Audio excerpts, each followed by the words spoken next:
Alright, so this is the abridged install for the Tusk underhood storage box for Polaris Rzr XP1000. I think it fits some other ones as well. The challenge we have here is goes under the hood, and the part has this funny little dip in it.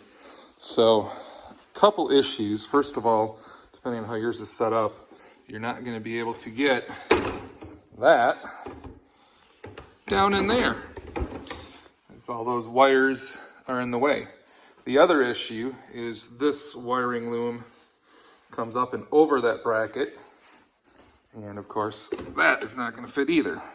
They do provide a channel here and then one further back, and I believe the intention is this one here towards the front is really designed for the coolant line.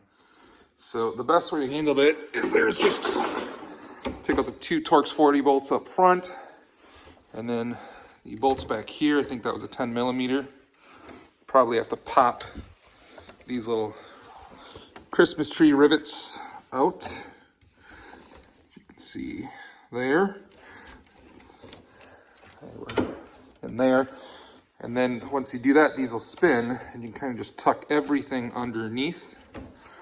You can probably do the same thing here. I'll probably go ahead and just leave this up top. Not exactly sure, but I will be back with you and tell you what's up. The other thing we'll have to do is on the back side, potentially you could rewire this or relocate it. I'm not really sure where. I mean, I guess you kind of shove it back down there farther and then keep this. But as you see, it's open in the back. So I'm not really sure what you lose from just cutting that off. It really seems to hold no purpose, and obviously it's open, so it really doesn't matter. The bigger issue is, well, anything you put in here is going to fall right out. So I think as long as you put it in a bag or they're larger items, you should be fine. Alternatively, probably just rig something up and kind of put a false wall in the back there. So we'll see you in a bit. All right, so we got it cut and just did a test fit. So it looks like this will fit after the modification. You can see it looks like everything lines up. And this is out of the way enough, I think. At this point, I got everything routed underneath. I have to make sure that it's not going to chafe and wear through anything. Might move it to the top, but this was super easy to deal with. Just used a multi-tool, one of those, just cuts through it like butter.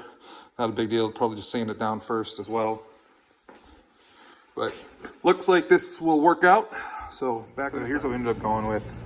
Wrapped these with some electrical tape just to be on the safe side. I mean, the bottom of this is not sharp at all, but you know, with riding and chafing might be an issue, so just a precaution. We'll have to keep an eye on it. I did the same thing with this plastic wire loom, wrapped with a little electrical tape, and then just did some zip ties with that previous hole. Thought I could reuse that one Christmas tree looking thing, but yeah, that one broke. This one was still there. In fact, it's still in use to hold the coolant line to it, but putting it upside down makes it kind of unusable. So anyway, that channel in the bottom of the actual box should fit tightly in there.